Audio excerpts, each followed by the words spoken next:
Welcome back. This is chapter 5, and I also think that this chapter is cursed. Like with chapter 4, I had previously filmed, and then for some reason, something weird happened, and all my drafts got deleted. So I'm recording this again. But this is actually my second time today recording this because I was recording, and then my mic stopped recording. And I got like 10 minutes in. I was like, I'm done for the day. I'm not. I'm back. I'm back to do this again. So hopefully I pick up on some things, and I'm trying to just remember what I had said previously today. So, chapter 5 opens with a description of the Lucas family. And the Lucas family, like with many other characters in this book, are to be foils to someone else. In this sense, they are the foils to the Bingleys, because Sir William Lucas had been formerly in trade in Meryton, where he had made a tolerable fortune and risen to the honor of knighthood. The distinction had perhaps been felt too strongly. It had given him a disgust to his business and to his residence in a small market town, and quitting them both, he had removed with his family to a house about a mile from Meryton. And Mr. Bingley's family had also earned their money in trade, but they had earned more and more higher status, but they were both very kind of proud families. Again, pride is felt by every single one of the characters, and it leads to their actions. And it's so funny, and I think Jane Austen is pointing out the silliness of like the difference in ranks mean nothing. Like this is so minor. And you see like the head splitting with the Lucases and the Bennets, well, most specifically Mrs. Bennet, because Mr. Bennet has the ancestral home, but Sir William Lucas doesn't, but he is a Sir, but also Sir is not inherited by his son.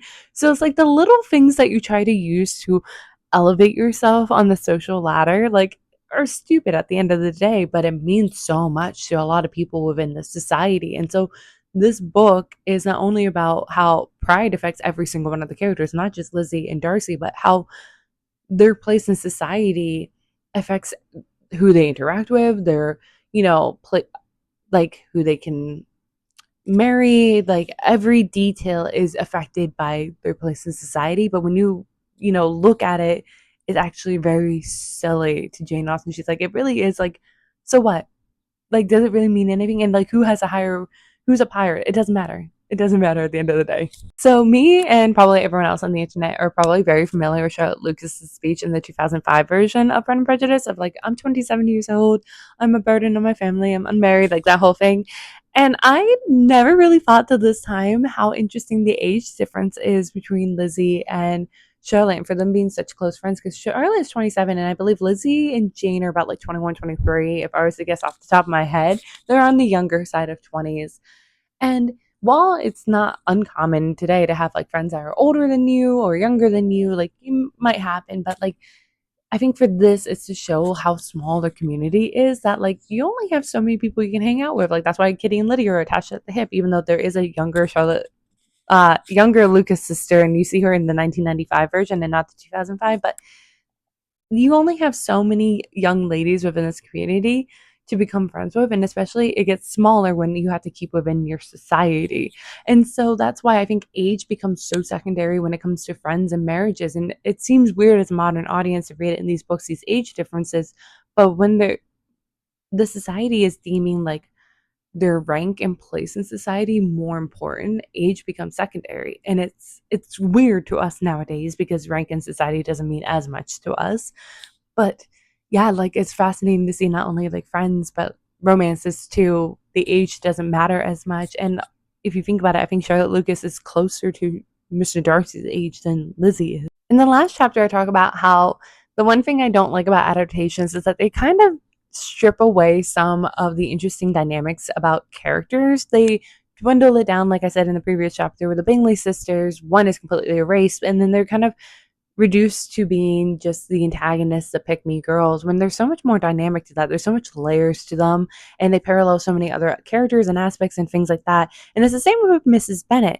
Mrs. Bennet is often deemed a silly, overbearing motherly figure who is not smart, but she is. I think she's clever. She's just not clever in the same branch that Mr. Bennet or Lizzie are, but she is. She knows how to maneuver society, and she works within it in a very distinct way, with her saying to like Charlotte Lucas, you began the evening well, Charlotte. You were Mr. Bingley's first choice. So it's like this backhanded compliment, which is also paving the way for Charlotte then to have to politely say, yes, but he seemed to like a second better, paving the way for Mrs. Bennet to then say, oh, you mean Jane, I suppose, because he danced with her twice. To be sure, that did seem if he admired her, indeed. And it's her paving the way to then brag about her child, which every mother would do. They love their kids as they should, but also to kind of subtly and not subtly tell Charlotte Lucas to back down. That look, Jane has already caught Mr. Bingley's eye. Again, the prospect pool is very slim, so they're going to be very competitive. And this is her just to be like, no, no, no, back down. Jane, this is Jane's. Jane's going to win this. And it's this ruthlessness, and you see like sure, Mrs. Bennet doing it for Jane because Jane's obviously not going to do it, but because Jane doesn't do it, it does lead to her, one of the reasons why her and Mr. Bingley become separated and they don't, cinch the deal per se after this first interaction that depends on others to come back in and help them. But, you know, I love that it's showing that all these characters have good and bad traits that Jane might be deemed nice, but she's so much of a pushover and isn't taking control of her life as much. And it leads to her possibly losing out on the love of her life. While Mrs. Bennet is trying to help her kids. She does mean well. She is ruthless about it, and it comes off in a very negative light sometimes that she is so ruthless. The reason why I love analyzing books is that every time I've done it so far, I've cover a new perception of a character. Like for example, in The Crow Prince, I liked Maddox, but when I analyze it, I now really don't like Maddox. I view him very differently. And with Charlotte Lucas, it's the same thing. Like I, in this instance, always viewed her as comforting Lizzie, but now I'm not so sure. Now I think that she might share a very similar bone to Mrs. Bennet. There's a ruthlessness to her because she says, my overhearings were more to the purpose than yours, Eliza. Mr. Darcy is not so well worth listening to as his friend, is he? Poor Eliza, to be only just tolerable.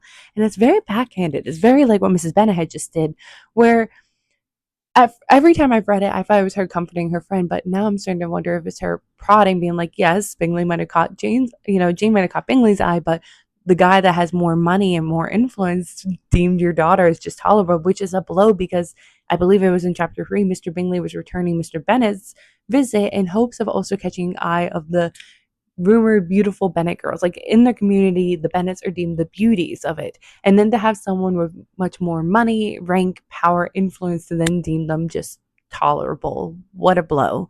And Charlotte's trying to do that, but also show like, hey, I'm still in the game. I'm in the game for the bigger prize, possibly. And I don't like it definitely has changed my view on Charlotte. I still like her. Actually, like I think this makes her more dynamic. This makes her so much more fascinating. And it also is a commentary on the society that Charlotte has to be this ruthless within the society. Again, there's not many pickings for them to choose, and she's 27. Her pickings are even more slim. That's why she goes for Mr. Collins, even though it might ruin her friendship with Lizzie. She kind of needed to do that, and she just hoped that maybe Lizzie could see why she needed to do that. It wasn't like they were leaving to go to London for her to find other men. It wasn't like other men were coming into her. She's getting older. She needed to do what she needed to do to get a husband because that's what you need to do to live in the society. As Jane Austen says, I think she's pointing out in her life while she is not sad that she did not marry. She also recognizes the struggle that she had faced during her lifetime with her sister and her mother and her dependent on the male members of their families to, pay for them, to house them. Like they didn't live always in comfort because they were dependent on others. And I think part of her with characters like Charlotte Lucas is wondering, should she have been more ruthless? Should she have been willing to forgo certain aspects and principles to then have comfort, to have a roof over your head and food? So Charlotte Lucas is a fascinating character. And she, again, like I said, there's a lot of foilers and paradoxes and parallels. She's the foil to Jane. Jane seems much kinder, much nicer, but she also, like I said, because of that, almost loses the love of her life. Whereas Charlotte Lucas doesn't meet the love of her life, but she does at least get married. She does cinch the deal where Jane doesn't. So again, I like the scales that we're seeing that no one's perfectly good, no one's perfectly bad. They have good traits and bad traits and all that. And Charlotte Lucas now seeing it this way makes her so much more fascinating for me to read. As I have previously mentioned, Lizzie and Mr. Darcy are not the only characters whose pride is affected and affects the conflicts and the plot.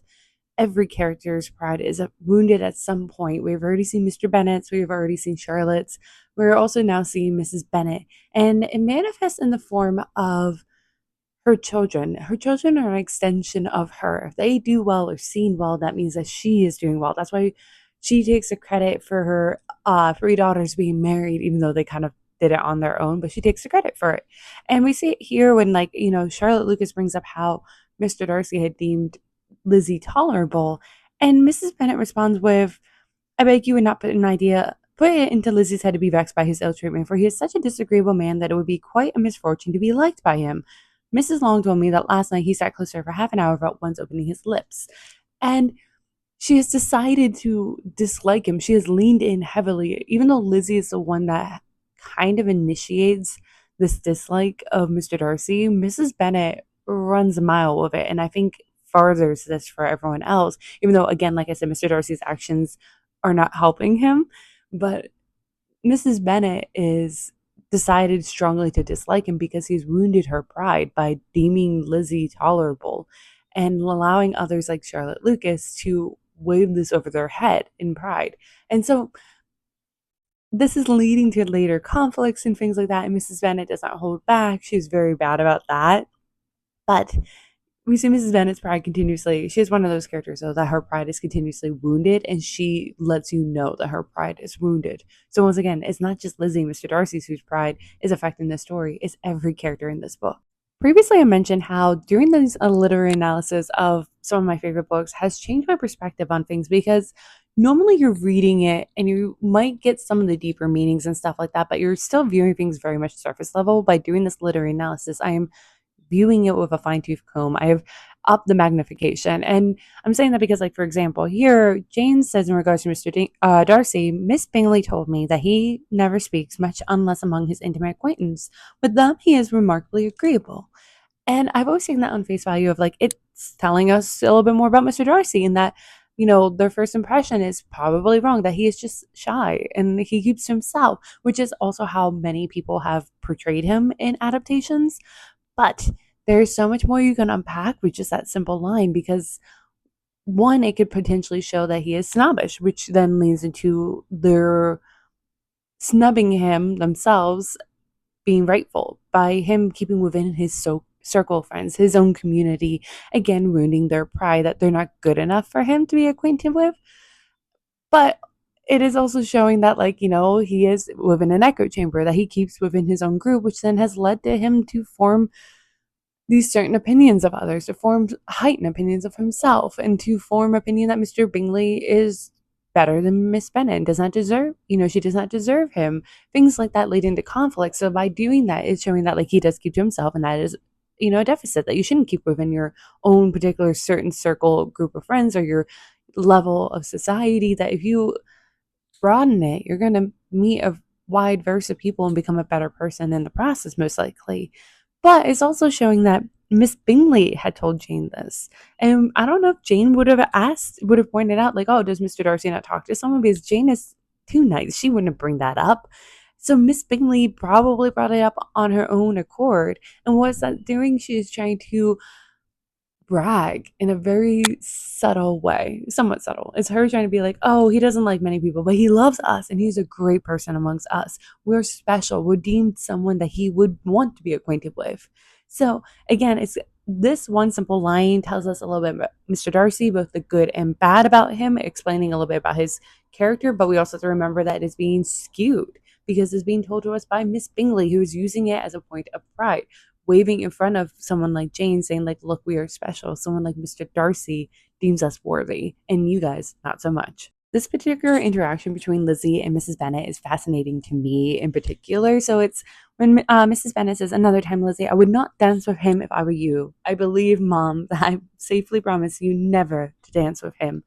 And this is important to me because it goes against the decorum and the manners of the time. So I learned about this Roku of Alina Frances Burney's story, and she is writing of her time, so she's keeping to the rules and decorum of that time. And there's a particular moment early on in the story where she first comes to London society, goes to her first dance, and she wants to turn down this one guy who is foppish and a little strong of a personality, and then gets a little tongue-tied when Lord Orville comes and she accepts his dance, even though she doesn't want to and doesn't mean to, which then causes this conflict with the first guy because you're not supposed to say no to the guy to dance unless you have a very worthy response. And even then, you shouldn't then stand up with some other guy for that very same dance that you just turned the other guy down for. So it's taking the agency out of a woman that like you can't get out of a dance and then dance with someone else immediately. You need to stick by this lie if you don't want to dance with this person. So Mrs. Bennet encouraging that she rejects Mr. Darcy is going against decorum, which is fascinating in the sense of like how much decorum means to them as simultaneously how much they're willing to throw away. So it means a lot when like they're moaning about how Mr. Bennet refuses to meet with Mr. Bingley because how else would they meet Mr. Bingley unless Mr. Bennet or someone else introduces them? So there's that whole ordeal of decorum of the introduction, but then she is telling Lizzie to throw it away. So Jane Austen, I believe, is pokes fun at a lot of things, but one of the things that she's pointing at is this like hypocrisy of decorum, how some people hold it up in some cases, but then discard it to the side when it doesn't benefit them. So decorum is such a silly concept for her. I feel like she's pointing out that like sometimes it should be held up, but sometimes it shouldn't. And is it worth it? And like, a whole conversation can be had here. Charlotte Lucas comes to the heart of it with her comment of his pride does not offend me so much as pride often does, because there is an excuse for it. One cannot wonder that so very fine a young man with family, fortune, and everything in his favor should think highly of himself. If I may so express, he has a right to be proud. And Jane Austen, I believe, is not poking fun, but like holding it in our face, like, do they really deserve the right to be proud? Does one, because they have more money and a family and fortune and history, deserve to be proud? Which is something that like I just saw as a theme in one of Georgette Harris' stories I just read, Sylvester or the Wicked Uncle, where he is a duke and he is kind of proud, but then like there are characters that are like poor who expect him to be proud because he is a duke and he has wealth. Like he should act like that, but then our female main character is constantly poking holes at him, being like, "No, get off your high horse. You're no different than the rest of us." So it's this whole conversation being had of like, does one deserve more to be proud than another? If and especially like, do you deserve to be looked down upon and stuff like that? So there's a conversation being had that Charlotte Lucas is giving us one side of the argument, while then Mary gives us another, where she says pride is a very common failing, I believe. By all that I have read, I am convinced that it is very common indeed, that human nature is particularly prone to it, and that there are very few of us who do not cherish a feeling of self-complacency on the score of some quality or other, real or imaginary. Vanity and pride are different things, though the words are often used synonymously. A person may be proud without being vain. Pride relates more to our opinion of ourselves, vanity to what we would have others think of us, that is the theme of the story. That is the question that she's putting forth. This conversation to be had of, do we confuse pride with vanity? Are they both bad? Are they both good? We see these are two things that are held up in a lot of our other stories, obvious being, persuasion with the father with uh Baron Elliot. I'm blanking on his name. But it's being showed that like, is Mr. Darcy allowed to be proud because of his family heritage and his wealth and status? But is it vain? Mr. Wickham's example of vanity. So much you can unpack here. But I also like that Mary is the one to give us this conversation and that she stands up and says something, um, because she's supposedly very well read. This is her moment to shine. Like, oh wait, hold on, and she rambles this thing that is the core question of the story, and then everyone's like, all right, ignores what she's putting forth, which is a really brilliant way of putting forth the kind of thesis statement of Jane Austen's book, is to put it forth blatantly, but have all the other characters blatantly ignore it because they're like, all right, Mary.